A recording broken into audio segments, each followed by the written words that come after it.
నమస్కారం అండి. నేను మీ తేజని. తేజ రుచులు పోసుకొని ఛానల్కి స్వాగతం అండి.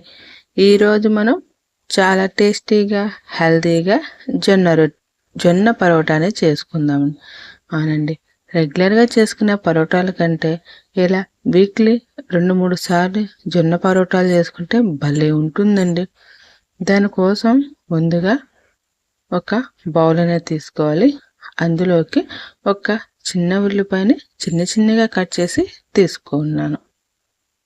ఉల్లిపాయలు తీసుకున్న తర్వాత 3-4 పచ్చిమిరపకాయలు చిన్నగా కట్ చేసి తీసుకోవాలి. మీకు ఎంత చిన్నవిగా వీలైతే అంత చిన్నగా కట్ చేసుకోండి. అలాగే ఒక మీడియం క్యారెట్ని నేను తురుముకుని తీసుకున్నాను. ఈ క్యారెట్ కూడా వేసుకున్న తర్వాత ఒక క్యాబేజీ అండి, అది కూడా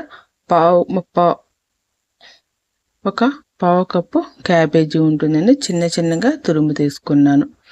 అలాగే 2 టేబుల్ స్పూన్ల కొత్తిమీర కూడా వేసుకున్న తర్వాత ఇందులో నేను ఒక స్పెషల్ లీఫీ వాడానండి, అదే అండి మునగాకు. ఈ మునగాకు 1000 రోగాలని తగ్గించే గుణం ఉంది అంటారు. అవునండి, అలాంటి మునగాకు మన డైట్లో చేర్చుకుంటే చాలా హెల్తీ కదా. అందుకనే ఒక పావు కప్పు వరకు లేదా మన గుప్పిడు మునగాకు వేసుకుని 1 కప్పు జొన్న పిండి తీసుకున్నానండి. అందులోకి 2 చిటికెళ్ళ పసుపు, రుచికి సరిపడా సాల్ట్ వేసుకున్నాను. సాల్ట్ కూడా వేసుకున్న తర్వాత వీటినన్నిటిని ఒకసారి బాగా కలుపుకోవాలి. కలుపుకునే ముందు ఇందులో మనము 2 టీ స్పూన్ల నువ్వులు అనేది యాడ్ చేశానండి. ఈ నువ్వుల వల్ల ఈ జొన్న పరోటాకి మరింత టేస్ట్ అనేది యాడ్ అవుతుందండి. అవునండి, చాలా బాగుంటాయి. ఒకసారి ఇలా కూడా ట్రై చేయండి. అయితే అందులో కొద్దిగా గోరువెచ్చని నీళ్ళు తీసుకుని కొద్దిగా కలుపుకుంటూ ఈ ముక్కలన్నిట్లు బాగా నలుపుకుంటూ ఈ పిండి అనేది కలపాలి. ఈ ముక్కల్లో ఉన్న రకరకాల ఫ్లేవర్స్ అంటే మునగాకులో చేదు, క్యారెట్లో స్వీట్నెస్, పచ్చిమిరకాయల్లోని ఘాటు, క్యాబేజీలోంచి క్యాబేజీ రసం, ఇవన్నీ ఆనియన్స్ ఫ్లేవర్ అన్నీ కలిసి మన ఈ జొన్న పరోటాకి ఒక డిఫరెంట్ ఫ్లేవర్ అనేది ఇస్తాయండి. అందుకని ఎంత వీలైతే అంతగా మెదిపి కదుపుకుని కొద్దిగా వెట్ క్లాత్ అనేది వేసుకోవాలని ఫస్ట్ పొడి క్లాత్ అనేది వేసేసాను మర్చిపోయి. తర్వాత తడి చేసుకుని వేసుకొని అందులోంచి మన చేతికి వచ్చినంత వెన్న ముద్ద అంత సైజు ముద్ద తీసుకుని మిగిలిన క్లాత్ ఆరిపోకోకుండా దాని మీద కప్పుంచి మరొక దాని మీద సేమ్ అలాగే తడి క్లాత్ని వేసుకుని దాని మీద ఇప్పుడు మనం తీసుకున్న జొన్న పరోటాని చేసుకోవడానికి ముద్ద తీసుకున్నాం కానీ అది తడి క్లాత్ మీద వేసుకుని వీలైనంత పలుచగా చేసుకోండి. మీకు పలుచగా రాలేదు అనుకుంటే ఫస్ట్ టైమే రాదండి, కొంచెం మందంగా చేసుకోండి, ఏమి ఇబ్బంది లేదు. ఎడ్జెస్ అనేవి బాగా పగిలిపోకుండా ఎడ్జెస్ని అడ్జస్ట్ చేసుకుంటూ చక్కగా పెద్దగా చేసుకోండి.